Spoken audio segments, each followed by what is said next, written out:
My name is Charleen Blair. I guess other titles would be I'm a friend, I'm a daughter, I'm a sister, a mentor, counselor, and a nurse by profession. A lie that I once believed was that I was an orphan and that I would never have a home. I think it started with my home life for sure, because my home was never a safe space for me. So my home never felt like home. I always found myself like isolated, like away from people, away from family, and I like walked throughout life feeling like a loner because in my home, just the physical abuse that I endured, sexual abuse that I endured, caused me to walk out life like this, just feeling like I never belonged, and just not knowing, like God is our father, but just not having a sense of that like in my earthly father. So that's how I lived life. Just living beneath everything that the Lord placed in me to do, like even who I was as a person. I just kept like operating in very toxic cycles of like depression, isolation, low self-esteem, just not believing that there was more for me or I was put here to do more. And just, yeah, I would just say living below who the Lord called me to be and what he called me to do on the earth.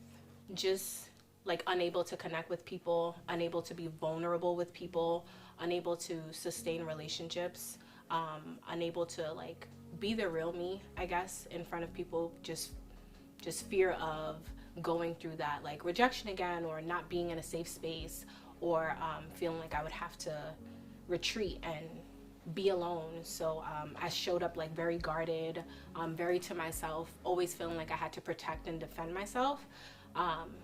So yeah, I would kind of like box myself in. The more that I kept showing up despite what the lies were telling me, in like the space of church mainly, I would say, and just being around community, being around you, yeah, because I came to New Fresh Start because of you.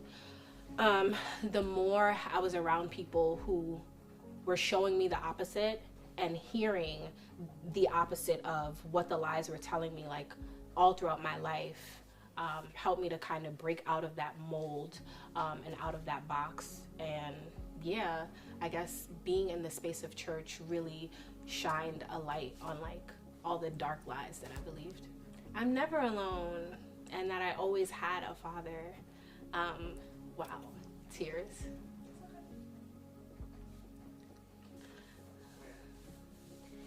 I don't know. It was a hard thing to like overcome, and I can still see like how the lies, like I feel like they still like show up, but my response to them is different now.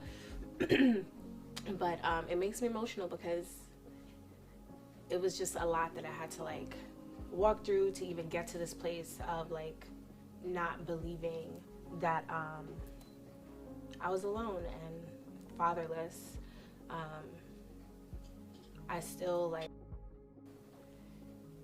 yeah, I still think back to like some of the things that happened in my childhood.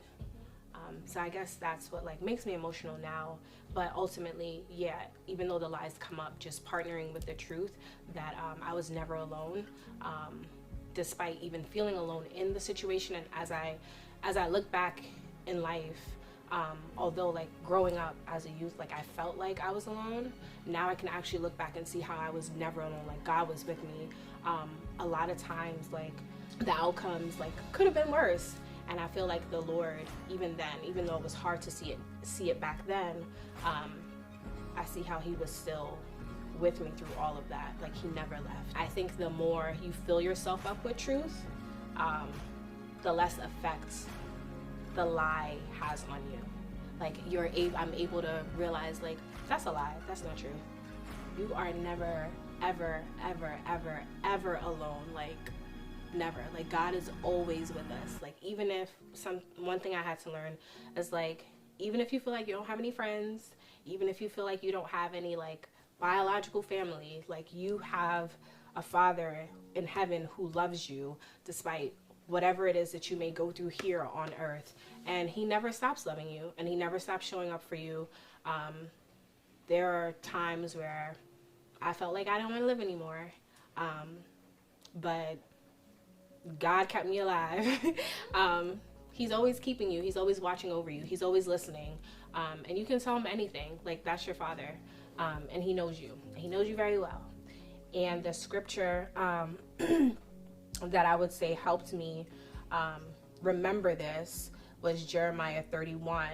I have loved you with an everlasting love. I have drawn you with unfailing kindness.